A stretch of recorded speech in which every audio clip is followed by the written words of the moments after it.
Is it possible to play Anthem without the ability to detonate combos? The short answer is yes, but there's a follow-up question. Is that playstyle effective? That's what we're going to explore in today's Ranger build. Let's get started. This build came about after a lot of experimentation. After playing Anthem for over 200 hours, I've learned the importance of combos, so every build I make can perform them. Originally, this build could too, but something about it didn't feel right. The foundation for the build is Ember's Lance, the Masterwork Spark Beam. This ability fires a sustained beam of energy that deals fire damage to a single target. The Masterwork effect triggers a high damage explosion after 3 consecutive hits. The damage output provided by this ability is massive, so I wanted to improve that damage with components. Elemental Ops is our first component. It increases fire damage, fire resistance, and heat capacity by 50%, and hit streaks of 5 apply the acid status to the target. The acid status increases damage taken. Fire damage increases the damage output of Ember's Lance and the proc effect. Next, Victor's Resolve increases blast damage by 50% and reduces impact damage by 20%. Its additional effect, performing a small hit streak of 2, restores health. The blast damage affects the proc effect, all Ranger grenades, and our ultimate. The final bump we can give the Spark Beam is from the Elemental Rage Masterwork Assault Rifle. This is one of the weakest weapons in the game for damage output, but its Masterwork effect is very powerful. It increases elemental damage by 5% on hit, and this buff stacks up to 20 times. With these components and the weapon locked in, the choice of grenade was what gave me a lot of difficulty. I originally went with the frag grenade for some minor area damage, then swapped to the sticky grenade for better single target damage, but it ultimately felt like a wasted effort. My combos didn't feel as impactful as the raw damage provided by the Ember's Lance, and besides that, when playing with a group, letting Interceptors, Colossus, and even Storms detonate can be incredibly valuable. Sitting back, priming with acid, and melting targets felt like the right thing to do. So I doubled down and equipped the Explosive Blaze, the Masterwork Inferno Grenade. Explosive Blaze deals fire damage, so our gear abilities have a unified damage type, which is nice. Explosive Blaze damages enemies and sets them on fire. The Masterwork description is currently incorrect. Hitting 2 enemies triggers a secondary explosion. So, with our gear, weapons, and main components locked in, it's time to round out the rest of our build. Combined Arms and General's Favor both improve the effectiveness of our grenade. Combined Arms increases grenade damage and its additional effect, hitting an enemy with our E ability increases our Q ability damage by 60% for 10 seconds. General's Favor increases grenade recharge rate, and melee hits increase our Q ability damage by 45% for 10 seconds. Next we have Emergency Power, which I'm sure you already know increases ultimate damage by 30%, and getting critically wounded instantly fills the ultimate meter. This can occur every 120 seconds. Finally, we have the Vanguard's Badge. This increases melee damage and electric effects by 40% and restores 40% shields on melee hits. My support ability is Muster Point for the increased weapon damage, and my second weapon is a Stat Stick. It's equipped for its inscriptions, but I won't be using it to fight. Alright, so this build is going to be interesting. I've gotten very used to triggering combos, so going into battle without them could be difficult, or it could be great. Let's get into the field and find out. Alright folks, for today's testing we're doing a Grandmaster 2 Legendary Contract. Of course we're going in solo. This build has a little bit more gear than is required for Grandmaster 2, but I don't want to turn up the difficulty because in general I don't find the Ranger to be very enjoyable at Grandmaster 3 when playing solo. So it is what it is. Alright, we're coming up on the third and final section of the contract, and from the looks of things we have to fight the Scar. So this is going to be perfect because we have a good mix of enemies with different capabilities and different armor types. So we've got the Scar Enforcers who have armor. Our fire-based attacks are going to deal additional damage to them.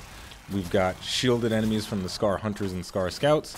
The Ember's Lance does so much damage that their shields are just they're gonna get ripped open like tissue paper. And then of course we have the standard red health bar enemies. They'll get beaten up as well.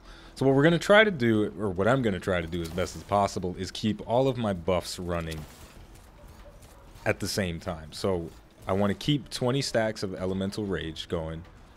Before I throw a grenade, I want to have General's Favor and Combined Arms going. So there's an order of operations that I want to follow for all of my attacks, and I just have to make sure that I'm following that. So we build up those stacks, and then we go in for the Ember's Lance. Now before I throw a grenade, I want to trigger that General's Favor, and then we throw the grenade and start it all again. Now unfortunately I did allow my stacks to fall off there, but that's okay. We can build them right back. and then just start laying into the enemies. Those ticks do big damage. And unfortunately, I panicked a little bit when my shield broke. That's kind of a wasted ultimate, but the emergency power should be off of its cooldown right now. So if I do go critical, I will be able to activate it again to cover my ass a little bit. So again, get those 20 stacks, and then we melt. We go through these enemies like butter. It really is satisfying to watch them blow up from the Ember's Lance. Now, one thing that's really interesting about playing without the ability to combo is once you've gotten accustomed to comboing all the time, it's weird to not have that ka-ching, ka-ching, ka-ching sound effect playing every time you send off an ability. But as soon as you realize that you're doing a hell of a lot of damage when you throw in an Inferno grenade with all of your buffs running at the same time, when you get that spark beam cooking on an elite Scar Enforcer, who gives a damn if you can't combo? I mean, the damage, it speaks for itself a little bit. Now, I threw that grenade without General's favor. Unfortunately, my order of operations was a little bit off. Gotta remember to do that PEMDAS. But my point in saying all this is, the combo system in Anthem is very powerful, and you should make it a point to utilize it in all of your builds, really. There's no benefit to not making a build without the ability to combo, but there is value in a build that doesn't combo.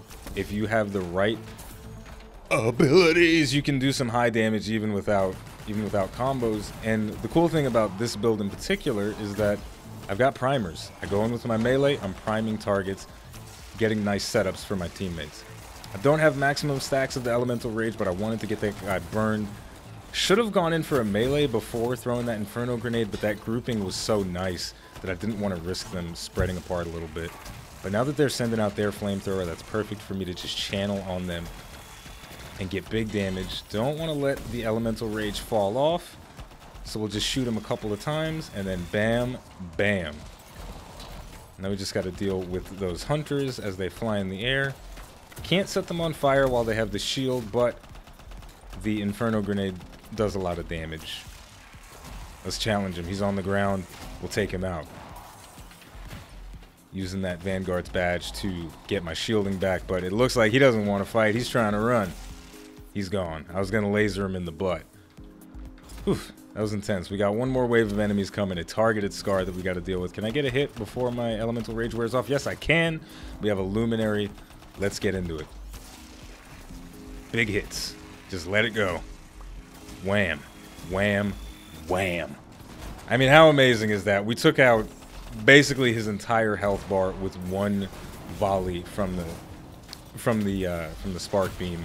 Now, granted, the version of the spark beam that I have has plus 90% charges, so I can tick an enemy.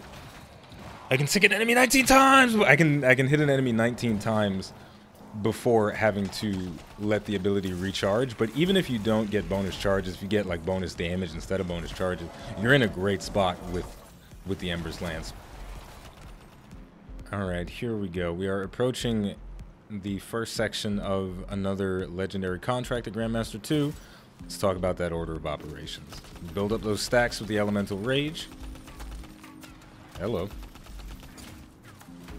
We get a little tag with our Spark Beam, going for a melee, and then we send out the grenade. That's what you want to have at all times. You want to see all three of those buffs on at all times, so that when you throw out a grenade, you know you're dealing the maximum possible damage that you can deal. Again, if things start getting crazy, for me, I know my ability to maintain focus on a whole bunch of different abilities and components and stuff, it degrades very quickly, and I forget about things and I mess things up a little bit. But I hope that you play better than I do. So when you're in a tense situation, remember all the buffs you have, and remember to keep them running at all times. So, Elemental Rage, Combined Arms, General's Favor, boom, destruction will follow. And then when you get a nice grouping of enemies, you can try and get that 1, 2, 3 with the Spark Beam to trigger the Masterwork effect.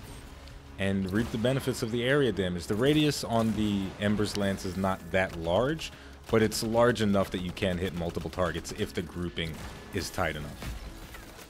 And there we go, man. That's going to do it for the build. The Spark Beam is incredibly powerful. It does so much single target damage, and its area damage is decent as well because of the Masterwork effect causing small area of effect explosions around the target that you're hitting. And the Explosive Blaze, man, that thing is an area damage monster. It's obviously not as good as a Colossus running in and Hulk smashing a crowd of enemies, but even still, you're priming a large group of enemies, you're softening them up quite a bit. If they don't die from your grenade, they're probably going to die from the burn.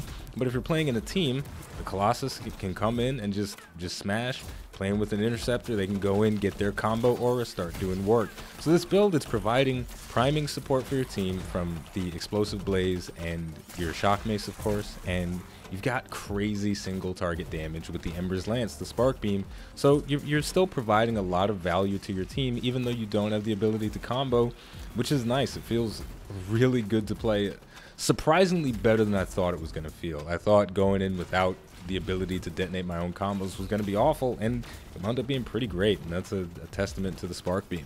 So we're going to wrap things up here. If you enjoyed this video and you'd like to support the channel more than you already do just by watching, liking, subscribing, and commenting, you can head over to patreon.com/iBluairJgR to become a patron.